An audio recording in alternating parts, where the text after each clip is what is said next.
und anschließend es das letzte Weihnachten mit den Großeltern war, dann werden wir etwas versäumt haben. Das sollten wir nicht tun.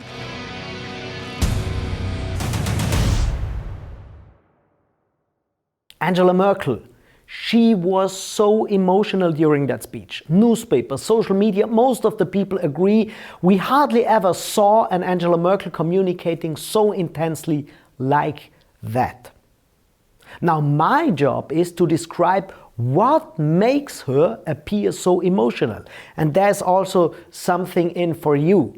You get hints how you have to communicate when you want to get your points across in a very intense, in a very emotional way. It is 3 facts. Number 1, it's the amplitude, the range of motions. If you see Angela Merkel's movements, you see that there is way a bigger range of motions when she communicates during that speech. Normally, she is very small in her amplitude. And if you want to get your point across in an emotional way, you have to show big emotions.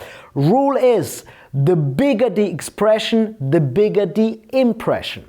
Number 2, she moves way quicker.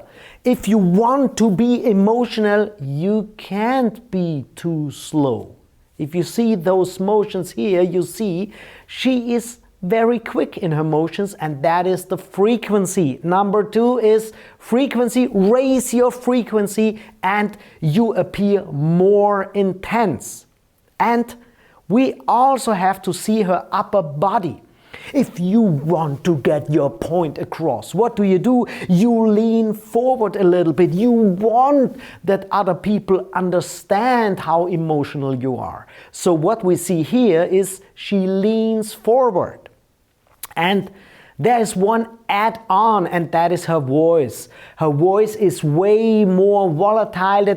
That means it goes up a little bit, then it goes down. It is not always the same level of her voice. Vor Weihnachten, bevor man Oma und Opa und Großeltern und ältere Menschen sieht, eine Woche der Kontaktreduzierung zu ermöglichen. And that also supports the feeling of emotional, of an intense communication.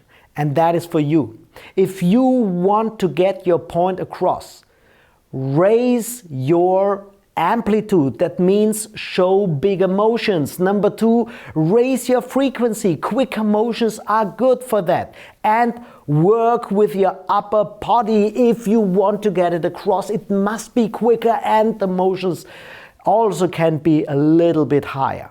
And play with your voice. If it is always the same level, you won't come across in an emotional way.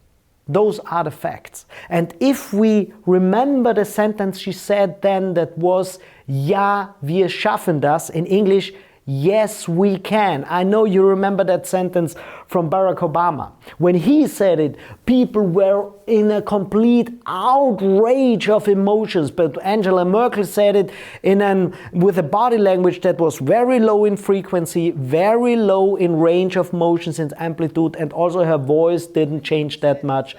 Wir haben so vieles geschafft, wir schaffen das. And what happened? People complained about the sentence. And that is what we always should remember. It is not the content of our words, it's how we convey our words that makes us appear emotional.